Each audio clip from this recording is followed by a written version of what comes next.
नमस्कार।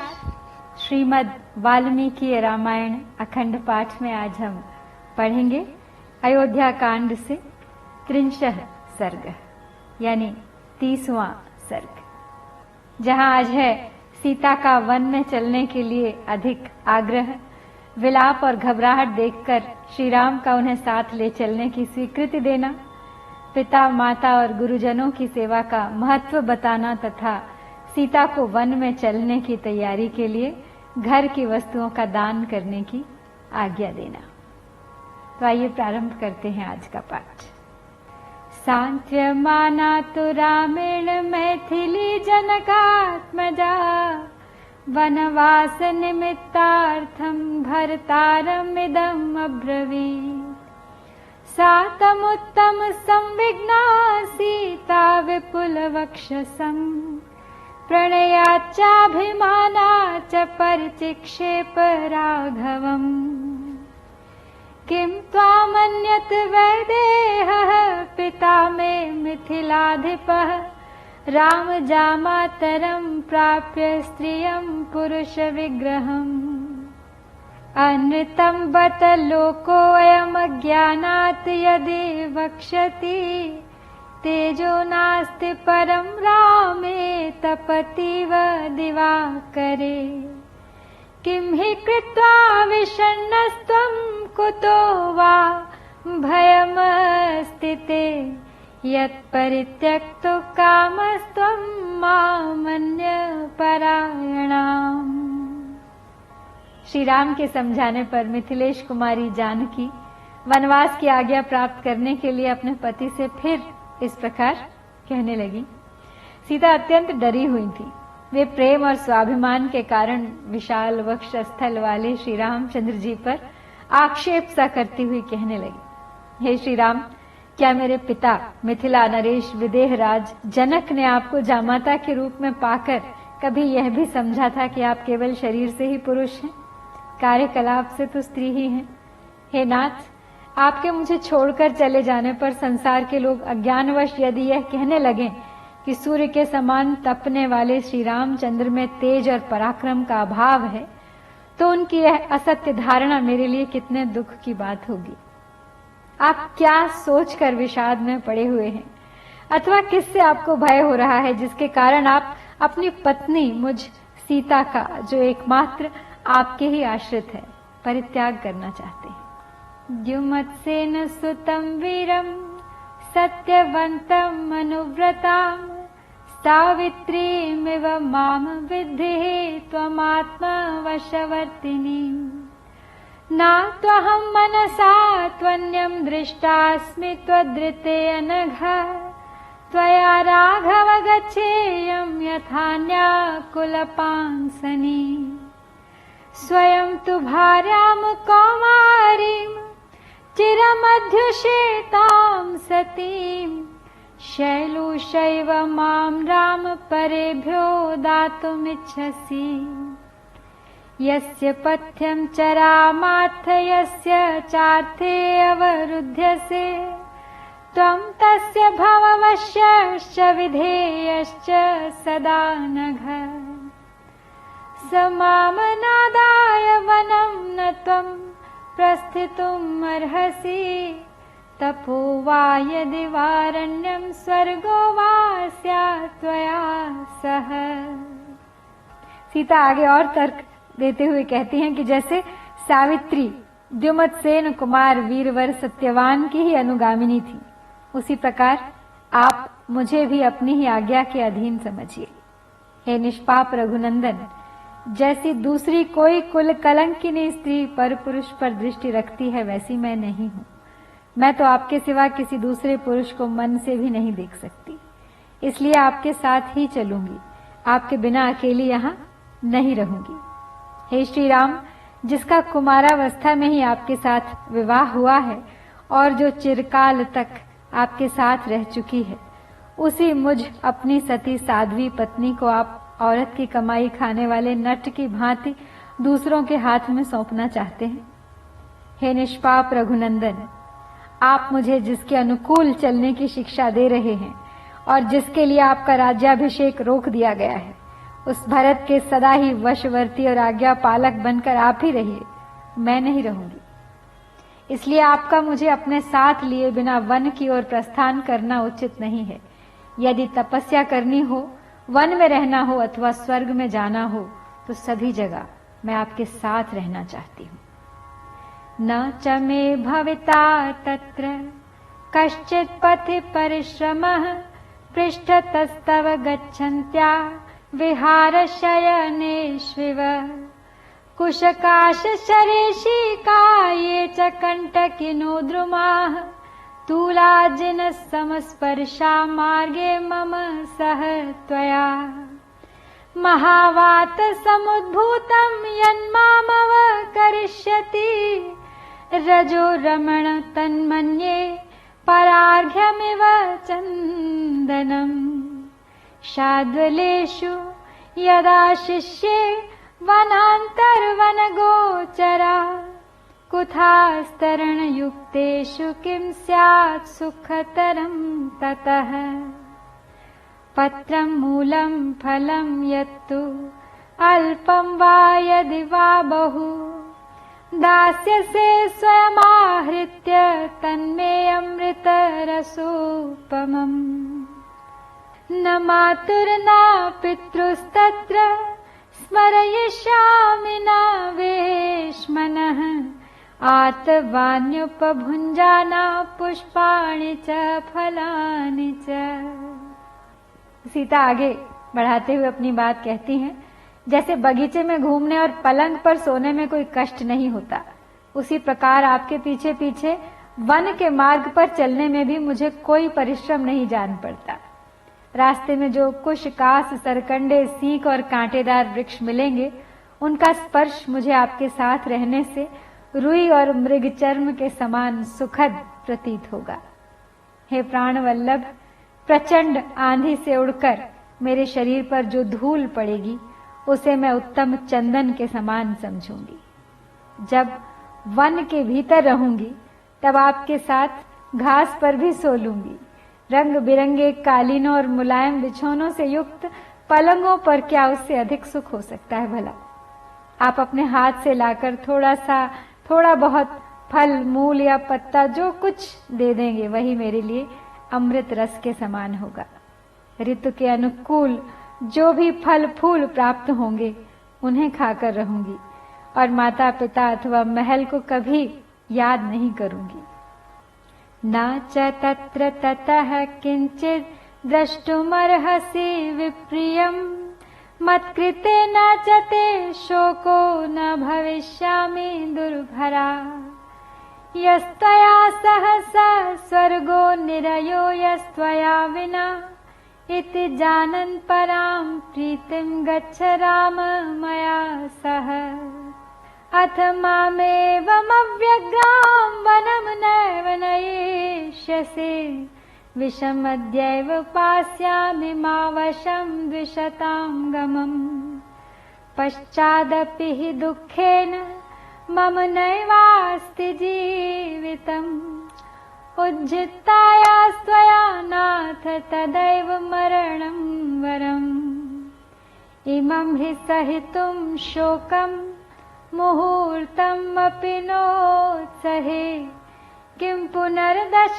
वर्षाणि त्रीणि चैकं च दुःखिता।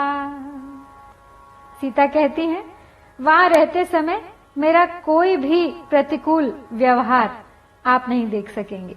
मेरे लिए आपको कोई कष्ट नहीं उठाना पड़ेगा। मेरा निर्वाह आपके लिए दूभर नहीं होगा। आपके साथ जहां भी रहना पड़े वहीं मेरे लिए स्वर्ग है, और आपके बिना जो कोई भी स्थान हो वह मेरे लिए नरक के समान है।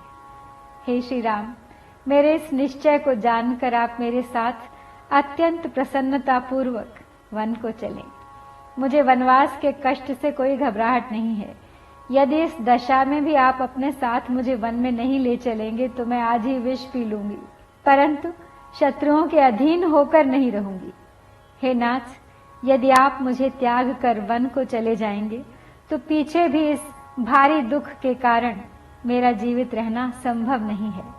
ऐसी दशा में मैं इसी समय आपके जाते ही अपना प्राण त्याग देना अच्छा समझती हूँ। आपके विरह का यह शोक मैं 2 घड़ी भी नहीं सह सकूंगी।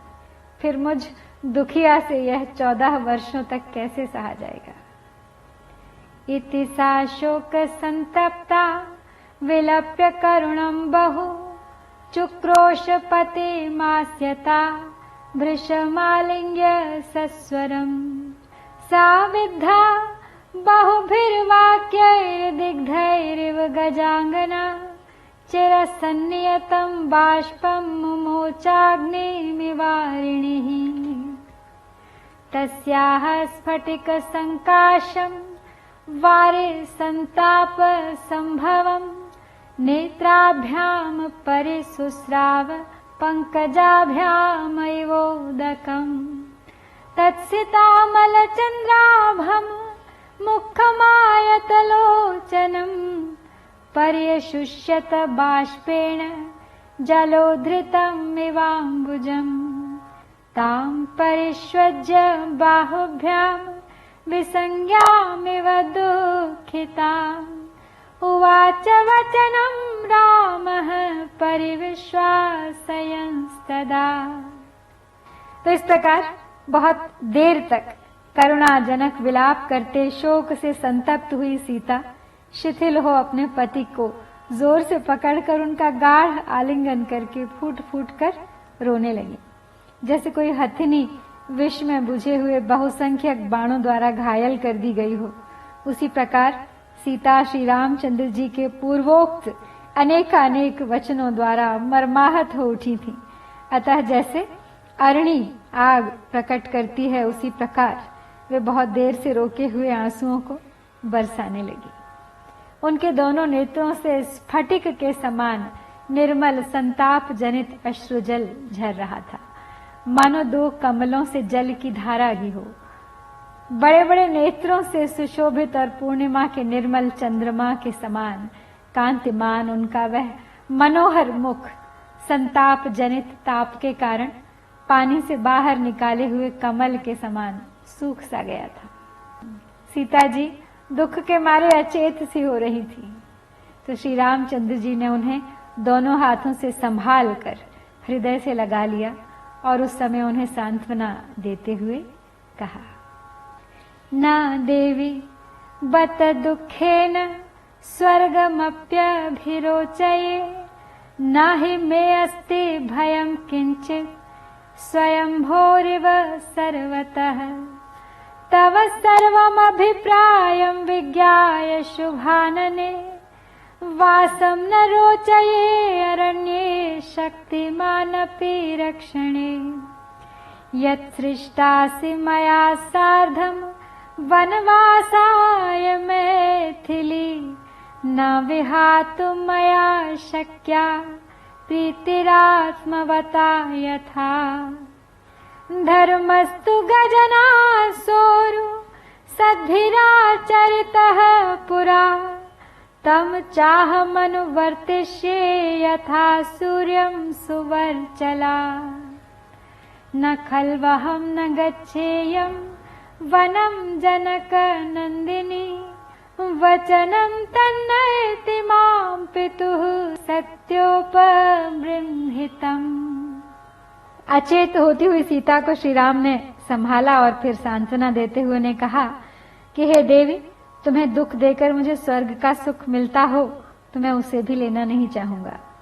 स्वयंभू ब्रह्मा जी की भांति मुझे किसी से किंचित भी भय नहीं है। हे शुभानने, यद्यपि वन में तुम्हारी रक्षा करने के लिए मैं सर्वथा समर्थ हूं, तो भी तुम्हारे हार्दिक अभिप्राय को पूर्ण रूप से जाने बिना तुमको वनवासिनी बनाना मैं उचित नहीं समझता था। हे मिथिलेश कुमारी, जब तुम मेरे साथ वन में रहने के लिए ही उत्पन्न हुई हो तो मैं तुम्हें छोड़ नहीं सकता। ठीक उसी तरह जैसे आत्मज्ञानी पुरुष अपनी स्वाभाविक प्रसन्नता का त्याग नहीं कर सकते। हे जनक किशोरी, पूर्व काल के सत्पुरुषों ने अपनी पत्नी के साथ रहकर जिस धर्म का आचरण किया था, उसी का मैं भी तुम्हारे साथ रहकर अनुसरण करूंगा। जैसे सुवर्चला संज्ञा अपने पति सूर्य का अनुगमन करती है, उसी प्रकार तुम भी मेरा अनुसरण करो। हे जनक नंदिनी, यह तो किसी प्रकार संभव ही नहीं है कि मैं वन को ना जाऊं, क्योंकि पिताजी का वह सत्ययुक्त वचन ही मुझे वन की ओर ले जा रहा है। एष धर्मश्च शुश्रोणि पितुर्मातुश्च वश्यता, आज्ञां चाहं व्यतिक्रम्य नाहं जीवितुमुत्सहे। अस्वाधीनं कथं दैवं प्रकारैरभिराध्यते, स्वाधीनं समतिक्रम्य मातरं पितरं गुरुम्। यत्र त्रयं त्रयो लोकाः पवित्रं तत्समं भुवि, नान्यदस्ति शुभापाङ्गे तेनेदम् अभिराध्यते। न सत्यं दानमानो वा यज्ञो वाप्याप्त दक्षिणा, तथा बलकराः सीते यथा सेवा पितुर्मता। स्वर्गो धनं वा धान्यं वा विद्या पुत्रा सुखानि च, गुरुवृत्त्यनुरोधेन न किंचिदपि दुर्लभम्। देवगन्धर्व गोलोकान् ब्रह्मलोकांस्तथा परान्, प्राप्नुवन्ति महात्मानो माता पितृपरायणा। समापिता यथा शास्त्रे सत्यधर्म पथे स्थितः, तथा वर्तितुमिच्छामि स हि धर्मः सनातनः। तो श्री राम सीता से आगे कहते हैं कि हे सुश्रोणी, पिता और माता की आज्ञा के अधीन रहना पुत्र का धर्म है, इसलिए मैं उनकी आज्ञा का उल्लंघन करके जीवित नहीं रह सकता। जो अपनी सेवा के अधीन है, उन प्रत्यक्ष देवता माता पिता एवं गुरु का उल्लंघन करके उस अप्रत्यक्ष देवता दैव की विभिन्न प्रकार से किस प्रकार आराधना की जा सकती है। हे सुंदर नेत्र वाली सीते, जिनकी आराधना करने पर धर्म, अर्थ और काम तीनों प्राप्त होते हैं तथा तीनों लोकों की आराधना संपन्न हो जाती है, उन माता पिता और गुरु के समान दूसरा कोई पवित्र देवता इस भूतल पर नहीं है। इसीलिए भूतल के निवासी इन तीनों देवताओं की आराधना करते हैं। हे सीते, पिता की सेवा करना कल्याण की प्राप्ति का जैसा प्रबल साधन माना गया है, वैसा न सत्य है, न दान है, न मान है और न पर्याप्त दक्षिणा वाले यज्ञ ही हैं। और गुरुजनों की सेवा का अनुसरण करने से स्वर्ग, धन धान्य, विद्या, पुत्र और सुख कुछ भी दुर्लभ नहीं है। माता पिता की सेवा में लगे रहने वाले महात्मा पुरुष देवलोक, गंधर्व लोक, ब्रह्मलोक, गोलोक तथा अन्य लोकों की भी प्राप्ति कर सकते हैं। इसीलिए सत्य और धर्म के मार्ग पर स्थित रहने वाले पूज्य पिताजी मुझे जैसी आज्ञा दे रहे हैं, मैं वैसा ही बर्ताव करना चाहता हूँ, क्योंकि वही सनातन धर्म है। मम सन्नामतिः सीते नेतुं त्वाम दण्डकावनं, वसिष्यामीति सा त्वं मामनुयातुं सुनिश्चिता। साहिदिष्टानवद्याङ्गि वनाय मदिरेक्षणे, अनुगच्छस्व मां भीरु सह धर्मचरी भव। सर्वथा सदृशं सीते मम स्वस्य कुलस्य च, व्यवसायमनुक्रान्ता कान्ते त्वमतिशोभनम्। आरभस्व शुभश्रोणी वनवासक्षमाः क्रियाः, नेदानीं त्वदृते सीते स्वर्गोऽपि मम रोचते। ब्राह्मणेभ्यश्च रत्नानि भिक्षुकेभ्यश्च भोजनम्, देहि चाशं समानेभ्यः सन्त्वरस्व च माचिरम्। भूषणानि महार्हाणि वरवस्त्राणि यानि च, रमणीयाश्च ये केचित् क्रीडार्थाश्चाप्युपस्कराः। शयनीयानि यानानि मम चान्यानि यानि च देहि स्वभृत्य वर्गस्य ब्राह्मणानामनन्तरम् अनुकूलं तु सा भर्तुर्ज्ञात्वा गमनात्मनः क्षिप्रं प्रमुदिता देवी दातुमेव प्रचक्रमे ततः प्रहृष्टा प्रतिपूर्णमानसा यशस्विनी भर्तुर्वेक्ष्य भाषितम् धनानि रत्नानि च दातुमङ्गना प्रचक्रमे धर्मभूतां मनस्विनी।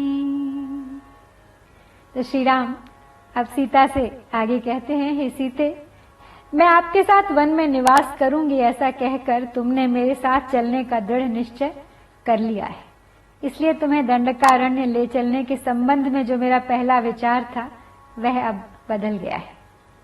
हे मदभरे नेत्रों वाली सुंदरी, अब मैं तुम्हें वन में चलने के लिए आज्ञा देता हूँ। हे भीरू, तुम मेरी अनुगामिनी बनो और मेरे साथ रहकर धर्म का आचरण करो। हे प्राण वल्लभ, हे सीते, तुमने मेरे साथ चलने का जो यह परम सुंदर निश्चय किया है, यह तुम्हारे और मेरे कुल के सर्वथा योग्य ही है। हे सुश्रोणी, अब तुम वनवास के योग्य दान आदि कर्म प्रारंभ करो। सीते, इस समय तुम्हारे इस प्रकार दृढ़ निश्चय कर लेने पर तुम्हारे बिना स्वर्ग भी मुझे अच्छा नहीं लगता है। ब्राह्मणों को रत्न स्वरूप उत्तम वस्तुएं दान करो और भोजन मांगने वाले भिक्षुकों को भोजन दो। शीघ्रता करो, विलंब नहीं होना चाहिए। तुम्हारे पास जितने बहुमूल्य आभूषण हों, जो जो अच्छे अच्छे वस्त्र हों, जो कोई भी रमणीय पदार्थ हों तथा मनोरंजन की जो जो सुंदर सामग्रियां हों, मेरे और तुम्हारे उपयोग में आने वाली जो उत्तमोत्तम शैयाएं, सवारियां तथा अन्य वस्तुएं हों, उनमें से ब्राह्मणों को दान करने के पश्चात जो बचे उन सबको अपने सेवकों को बांट दो। स्वामी ने वन में मेरा जाना स्वीकार कर लिया, मेरा वन गमन उनके मन के अनुकूल हो गया। यह जानकर देवी सीता बहुत प्रसन्न हुई और शीघ्रता पूर्वक सब वस्तुओं का दान करने में जुट गईं। तदनंतर अपना मनोरथ पूर्ण हो जाने से अत्यंत हर्ष में भरी हुई यशस्विनी एवं मनस्विनी सीता देवी स्वामी के आदेश पर विचार करके धर्मात्मा ब्राह्मणों को धन और रत्नों का दान करने के लिए उद्यत हो गई। तो इस प्रकार श्री वाल्मीकि निर्मित आर्ष रामायण आदि काव्य के अयोध्या कांड में यहाँ पर ये 30वां सर्ग पूरा होता है। इत्यार्षे श्रीमद् रामायणे वाल्मीकिये आदि काव्ये अयोध्या कांडे 30 सर्गः। ओम श्री सीता रामचंद्राय